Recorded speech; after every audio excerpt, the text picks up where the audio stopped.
Welcome to Small Practice Support Information Session number 14. In this Law Society of Ireland recording, Ronan Morris talks to Justin Purcell about online sales and marketing.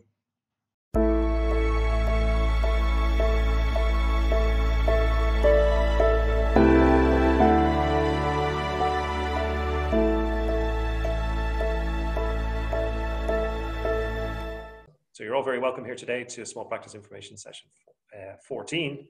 And if you would like to ask any questions, please send them in on the chat. So over to you, Ron. You're very welcome to the Law Society Information Session. Great, and thanks very much to Justin and Keith for the invitation. It's great to be talking to you today. I'm very conscious of time. This is a short session, so I want to get straight into it as quickly as possible and leave as much time as possible for questions. So I'm going to share my screen now. Hopefully you'll be all able to see it. So hopefully you can see that. Yeah. Okay, great. So I'm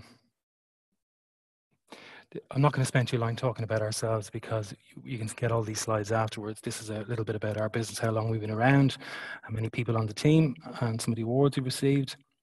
Essentially what we do, one of our specialist areas is professional services firms, and in essence what we do is we help those firms understand how their funnels work and optimize the performance of their sales funnel so they can obviously grow their revenue and also grow their profit. That's essentially what we do, and within that there's a range of services we provide. It's strategy, i.e. what you should do, okay, and all of the services that come out of that: web design development, ongoing support, and other marketing work that comes out of that. So that's a range of services we provide, but it's particularly aimed at businesses like yourselves. And we have small, medium, and large size professional services firms that we've worked with. I'm not going to spend too much time on the theory, but I want to just explain how we talk about. You guys will be familiar with frameworks and different things that you do. We like to think of this in a simple framework, and we try to divide the sales funnel up in the simplest format into three separate areas. Okay, the top of the funnel is how people become aware of your existence. Okay, the middle part of the funnel is how they evaluate you independently. Without you talking to them, how would they independently evaluate whether they should talk to you? And the bottom part of the funnel is where the prospect is visible and when you're talking to them yourself, and that's, I suppose, in the closing stage. Okay, so I just want to take this framework apart and just look at it, and hopefully you can, even if this is really obvious, it's just useful to think of your work in sales, business development in these terms. It just makes it a bit easier to frame the work you do. I'm going to start actually at the bottom here. Okay, so the bottom of the funnel is typically where professional service firms are actually quite good. Okay, so typically professional services firms have a very good strike rate once they've got the bums on the seats, once they're talking to the prospect. We actually we have a poll there, a question to ask in this space, which might give us some insight with the group we have here in relation to that. Okay, so this is a conversion success rate, so I'm going to run that poll. Yeah, so we're just asking you to sort of, when you have somebody in front of you, like somebody who is connected with you, either by phone or in meeting, term out, what percentage of those ultimately become fee-paying clients?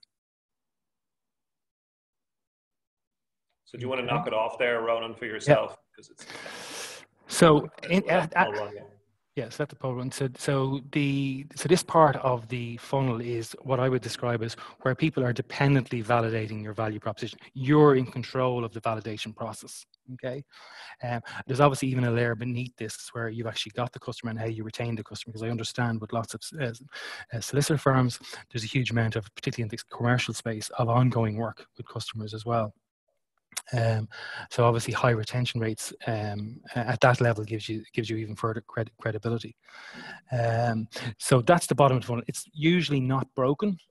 So the main emphasis I'm going to put in today's presentation is on the middle of the funnel. Do you want to show the results, Justin, yet, or? Yeah, we go there. Share results. So. Okay, yeah. So as kind of expected, yeah. So 70% in the top two, which again is quite typical. That's as we'd probably expect. Okay, so the middle funnel, this is where we, from our experience, this is the weak link. Okay, for almost all professional service firms we deal with, there's weak links in this. Okay, and this is where you're not in control of the evaluation of the proposition. Okay? So this is where clients are independently doing the work. They're looking at your website, they're looking at your LinkedIn, they're looking at various different things to evaluate whether you're the right person for them. Okay. So if you miss the mark here, obviously it doesn't come to the bottom of the funnel. Okay, so this is obviously a typical barrier to you growing your business. So sometimes we would find firms saying to us that everything comes through word of mouth. Okay, yes, but usually there's an interim step where they go to your website, and sometimes people get more than one word of mouth referral these days. And because they're looking for referrals, maybe on Facebook or whatever, and they maybe get 3 or 4 firms that refer to them. So usually there's an interim stage where somebody looks usually at your website to evaluate you. Okay, so that's where we tend to put a lot of our effort. This looks complicated. It's not really. It's pretty obvious. Okay, what is a compelling middle of the funnel? This is your website. It's aligning your website to the evaluation criteria of a prospect, bearing in mind there's likely to be more than one person performing that evaluation, and they have each got different weightings, particularly in the commercial space, but also in the individual space as well. Here's evaluation criteria. I won't go through them. These vary depending on the service, depending on the type of client. These are typical evaluation criteria, that would be relevant. Okay. Would your experience, Ronan, be that when you go to pitch for business, or that all firms, larger firms, would use this type of criteria? Well, it depends. Like, so if you were doing audience profiling, say for larger firms, you might be doing audience profiling at a sector level or at a service level. And you might find that these evaluation criteria dial up or down depending on what type of sector or service profile of the audience is. So that's why we don't tend to get too specific about what is the right order of evaluation criteria, because it differs from small to medium to large firms, and based on the value of the work. Clearly, if it's a very, very large contract with huge risk, you might find that the evaluation criteria is much, much more extensive versus let's say a more rudimentary will or probate or conveyancing thing. Sure. But even with conveyancing, you might find we would attach quite a lot of risk to that as well. So, evaluation criteria can vary. Think about buying committees. In the commercial sense, it's probably quite clear. Usually there's a business-focused buyer, which is often the owner, CEO. There might be a financially focused buyer who might be a CFO, head of procurement, and then sometimes there can be other people around the edges in a buying committee as well as to who's deciding to take on the local firm. And these can be kind of in the compliance space and other areas as well. Often on the personal side as well, people forget that there's often a buying committee even on personal business. So if you're talking to the husband or if you're talking to the wife, sometimes the other partner is a key person in the buying decision, even if they're not visible to you. So they're potentially doing the independent evaluation, but they're not maybe visible to yourself.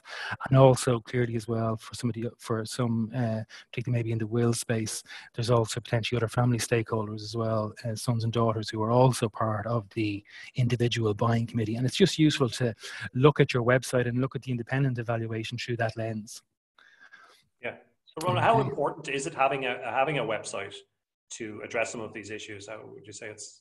Well, obviously we're in the website business, so we're biased. But to me, like, I did have one professional service firm say to me about 2 years ago that they didn't need a website. I still don't get that. I can't possibly believe that you could have an efficient funnel, because even if you're totally full with business and you cannot cope with the business you're getting, often what you find is the mix is wrong.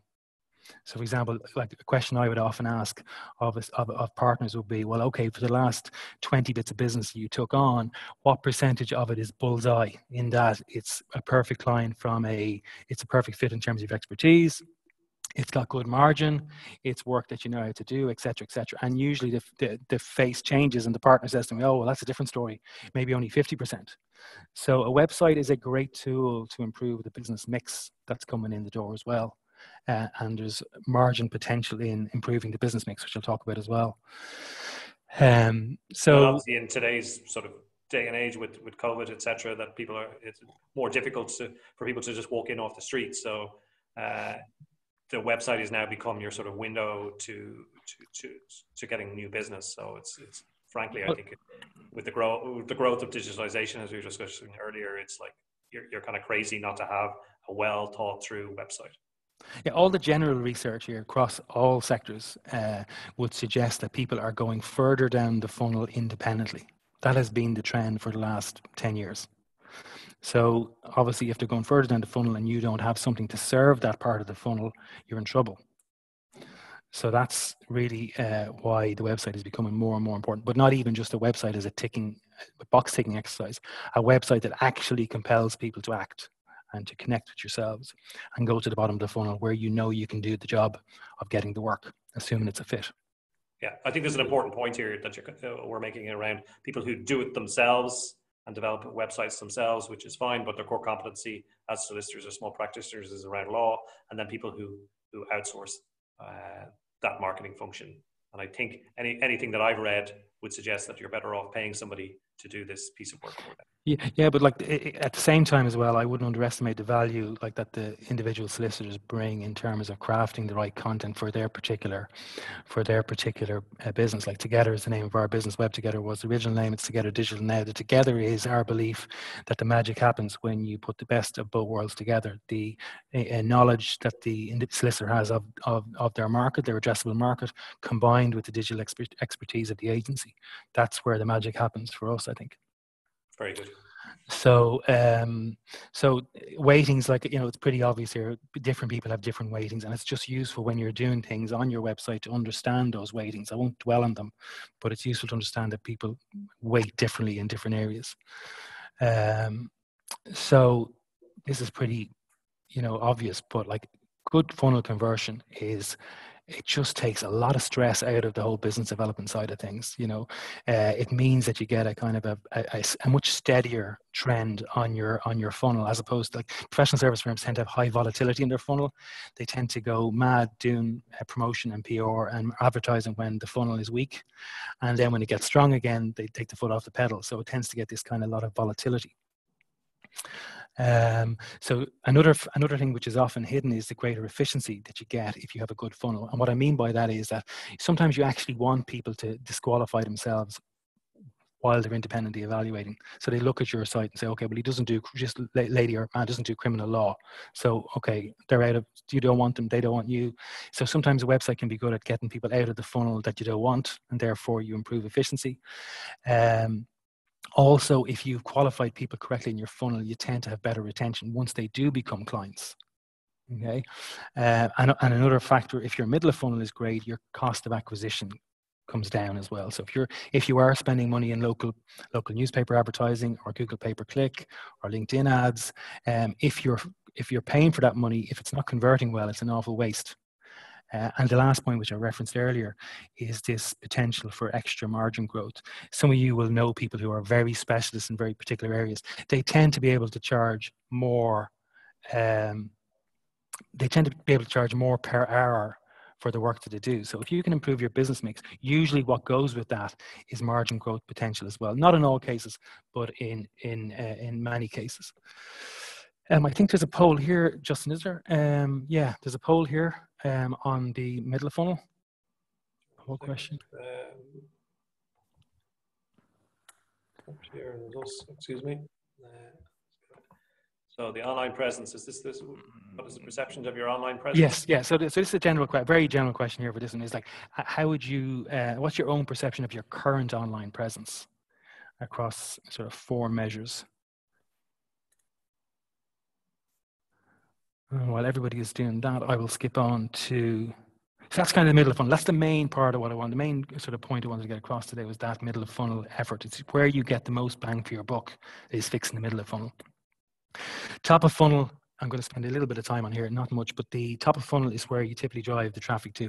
And this, for professional services firms, typically tends to be a lot of word of mouth, a lot of referral-based stuff through partners. We might be partnering with local accountants or other professional services firms in your town or district.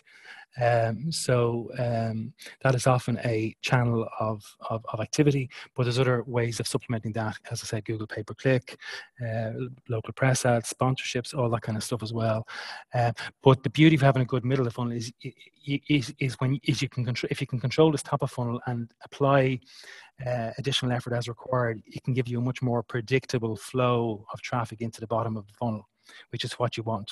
Okay, you want more control. That's typically what a lot of firms would say to me. They don't feel they're in control of their business development, and this is a way of doing it.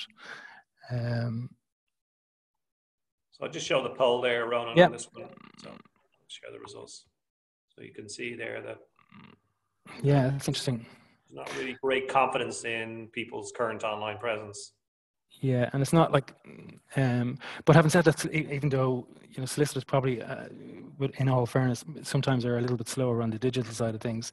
I think websites have improved probably. You'll see there are some very good solicitor websites out there if you want to go and look.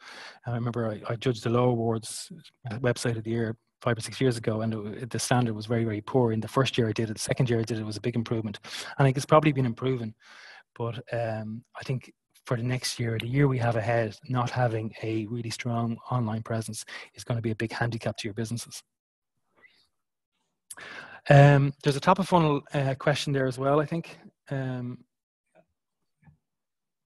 Before we just move on to a few little quick takeaways. Was that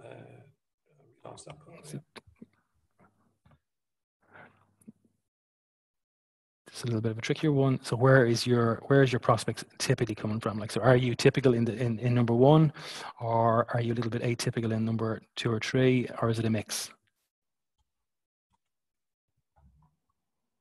So there's a question there, Ron. Why do people feel that their presence is poor? Are they planning on doing anything about it?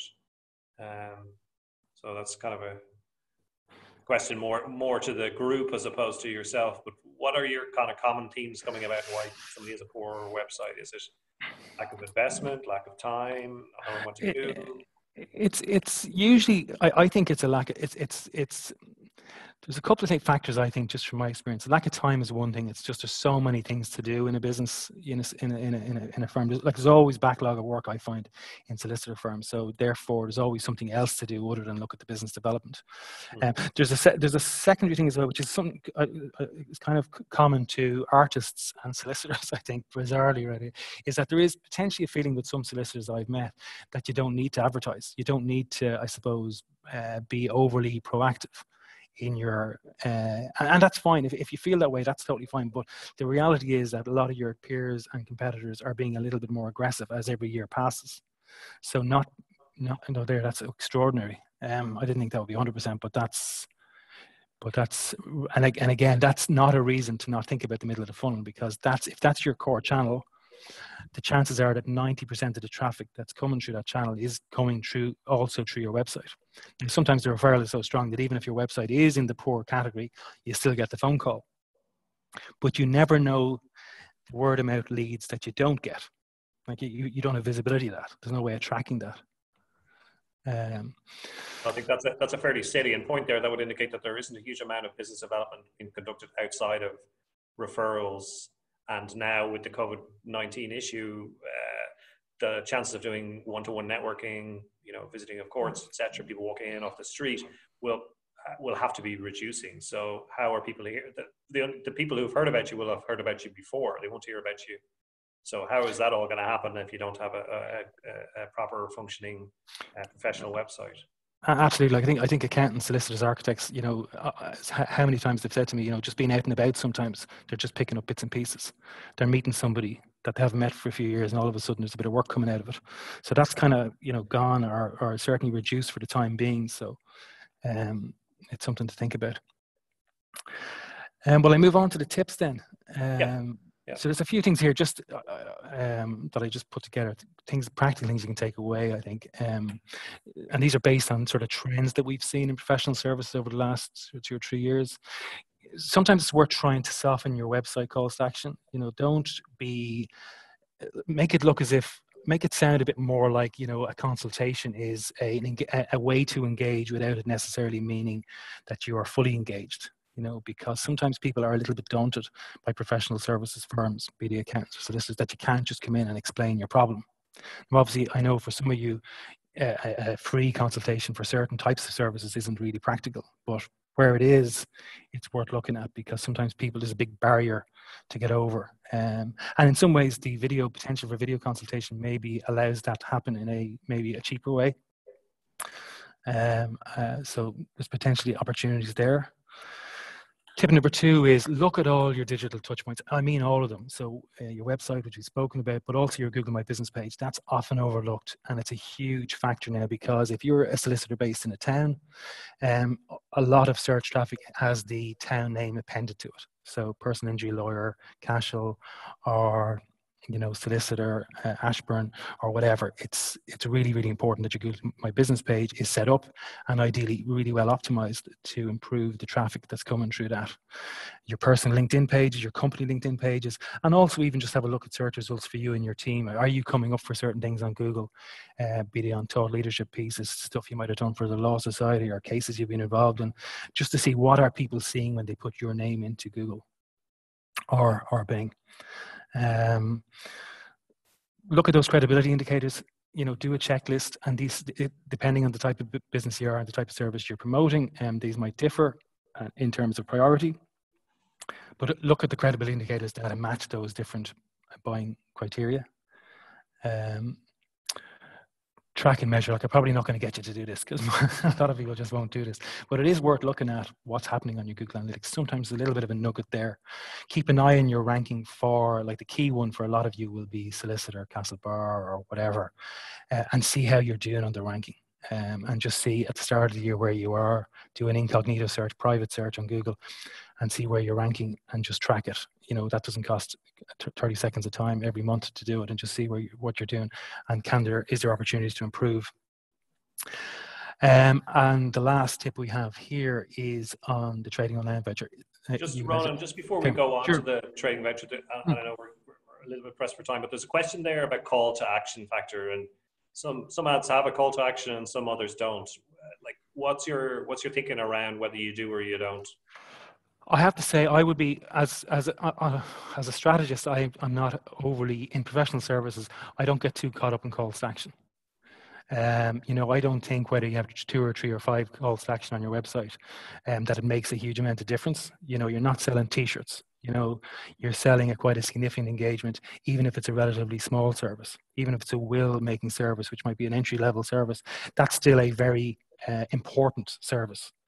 So do you think the free consultation, does it depend on the service, the legal service you're offering, or do you think that's just a good opening line because it allows somebody to kind of consult? I just didn't want to put free consultation and be pushing people in that direction, because I know for certain solicitors that I've dealt with, that's just not practical for certain things.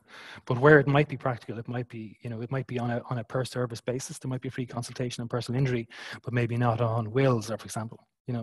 But I leave that to individuals. But certainly, calls to action, I wouldn't get caught up in it. I'd be much more focused on being compelling at the middle of the funnel. And if you are, people will contact you. So calls to action, obviously, on e-commerce sites and on sign-up sites for software products and all that, they're probably more important, like free trials and book a demo and all that kind of stuff. I don't think that's as important. Moving my view. Okay. Do you want to just give a brief summary there of the middle funnel again? What do you think is really important about the middle funnel? Middle of the funnel is matching, it's back to, trying to put yourself in the shoes of the evaluation criteria of the individual buyer type that's coming to your site, bearing in mind that the criteria might be different based on the service that they're looking for and the nature of their business, or if they're an individual, okay, and trying to align your website with that evaluation criteria in the most compelling way possible. I know that sounds really, really obvious, but thinking in those kind of framework ways makes it an awful lot easier. Yeah. And that's the most important thing, I think. That's where we've seen bang for buck all the time. It's not like, obviously, top of funnel you can buy leads tomorrow for your website by just going on to Google pay-per-click. We can buy you traffic next week and you can get loads of it if you're prepared to pay for it. Okay. But the best bang for your buck is making sure that your middle of the funnel is converting it well when it gets there. Great. And so, and I know we want to move on to the trading online voucher. So, but for somebody to do that, they might want to go back and talk to some of their new customers or previous customers who might be able to give them some insights into what they were thinking when they were coming to the firm. Yeah, sometimes there is great insights from customers, particularly people that there is people that a lot of solicitors have very strong relationships with their clients. So having the picking, maybe choosing 5 to 10 either existing clients or people who are maybe already in your funnel to ring and ask them what they think of your website. How do they see your firm? Why do they choose you if they're a client? Sometimes there can be great nuggets coming from that. Yeah. So, it's always good to talk. I know it's not typically an activity that solicitors do, but there is value in doing it if you have time. Yeah, I think you can get great insights from. Yeah, absolutely. Talking to your customer. So we're pressed for a little bit of time. So I'm really keen that we talk a little bit about this trading online voucher, because I think it provides opportunities, but then there's a few conditions around it. But there's an opportunity for people here to apply to get some funding through the local enterprise office to potentially further develop their online offering or develop an online offering. Yes. So the key point here is that because of your NACE code, you're actually excluded from you're almost explicitly excluded from the trading online voucher application process, except for this paragraph which leaves the door open. Okay, so you can read that yourself there, and you guys are good at reading these things. You can apply for a trading online voucher as long as you're doing something innovative. So it's worth having a crack, and we've got a few clients that are applying at the moment and are making a case for this. However, I do think it's going to differ from LEO to LEO. So each individual local enterprise office might apply discretion in different ways. So there might be a little bit of luck involved here. We're coming up to the end of the year, so the budgets might be more inflated. They might be trying to. So it doesn't mean that they're doing anything wrong, but they apply terms and conditions to trying to filter the process. And what they're looking for is innovative and unique opportunities to invest in websites. The NACE code restricts at a first level legal activities. So just to point that out to people. But each of the LEO, the budget is allocated out to 31 local offices, and then they all administer it slightly differently. So I would highly recommend you make a case, and Ronan's going to help us here to sort of construct a case for applying for an online training. Yeah, we're trying to do a quick flick through this. Yeah, I think so. Yeah. Let's just get this up on the screen here. So this is a solution that we've developed. I wasn't going to show this, but then Justin said it's okay to do a small advertisement at the end. This is a solution that we have put together. Really, I suppose there's 4 factors in this solution. One is that I suppose it's a solicitor website that's built, I suppose, for the new world. I suppose, in that things are changing a little bit in how people interact with you.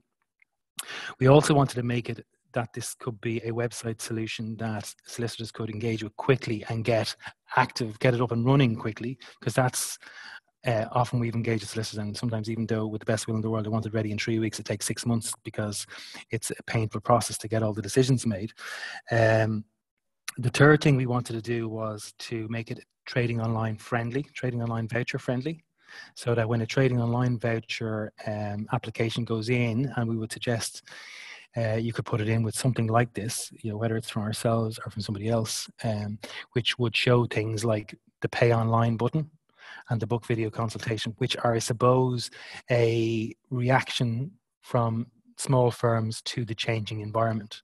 Okay, so you going and playing these things up as being, I need these because our business has changed. Okay, we're not able to meet people in person. So a 75-year-old coming in to maybe meet you to do a will, that person is much more nervous about leaving the house now.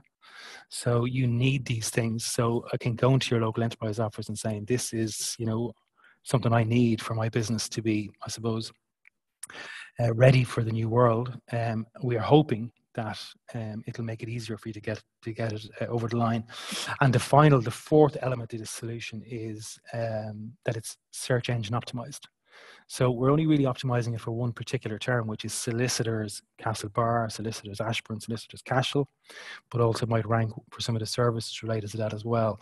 And part of that is we're only going to, because we don't want to compete against ourselves, we're only going to give one of these to each particular town or district. So we won't give this solution to 2 solicitor firms in Castlebar or 2 solicitor firms in Ashburn or whatever, because we can only get one of them to number 1 on Google, if you like. So I might just quickly flick through this solution. So this is even though this looks like a very templated solution, a lot of things are changeable on this site. So the font's changeable. Obviously, your logo would be changed. The text can be changed. The opacity colors, all this yellow, this blue can be changed. The font can be changed. The types of services can be changed. This is a really nice, simple way of being able to scroll down through your services and see content quickly on the right-hand side before deciding whether you go into the individual page for the service. Then there's something about yourselves, maybe something about your service ethos, then maybe something about the new world, like could be something like video consultations. Again, all of this is editable. The buttons are editable. You can send it to different pages. There's testimonials, credibility indicator there. An optional news area, if you want to have a news stroke blog, there's an optional area there that can be switched on or switched off. And then a call to action at the bottom. Okay, obviously this call to action at the top is permanent on every page. I'll just show you a couple of other pages here if we're okay for time. This is sort of a typical service pay or practice area page, personal injury, a few panels that describe it. But again, this is very much in line with the trend as well. Not big long blocks of text, small paragraphs of text that keep people engaged with the page, where they can scan read. Obviously all the photographs can be changed. Everything is editable. Okay. Here is a commercial law page. Let me just see. Here's a team page. Again, I'm conscious that some of you are as small as 1 person right up to maybe 6 or 7 or 8 or 10, I don't know. So sort of a team page there. This is the blog area. We've just called it Insights, which covers blog and news. And again, totally optional.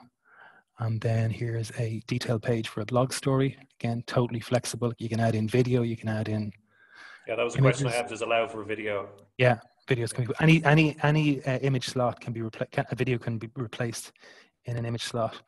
And just the contact page with a get directions button, which is often looked for but not easily found. And that ties back into the Google Plus, into your Google My Business page as well. You just hook that up, so it's really therefore where somebody's coming via bike or car or walking, they get to the right directions. And then this is the video consultation. So if somebody clicks that video consultation button at the top, this is what comes up. It's a little simple form: your name, your phone number, your email, your preferred date and time, and an optional message if you want to add in a message, and away you go. Okay.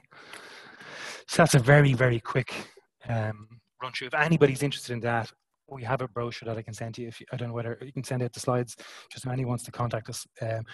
But it's totally first come, first served. As long as there's a rule, it can only be sold to firms that have less than 6 employees, I think, or less than 6 fee earners, I think. So it is limited, and it's only 1 per individual town, or if it's Dublin, or it would be like Clondalkin or Clontarf or whatever. Yeah. All right, Ronan, I know we're coming to the end of our time. I think I've really, really enjoyed today. I think it's really practical, really insightful, really good ideas and thoughts around how to get more practices online and what they need to do then in managing that sort of middle funnel. So thank you very much for your time today. No problem at all. And so next week we're back with how to organise your professional indemnity insurance with Terry Dean from First Ireland Insurance. And so we look forward to having you all here next week. So Ronan, thanks again for your time. Thank you, Justin. And we'll talk Thanks, again. everybody. Slán.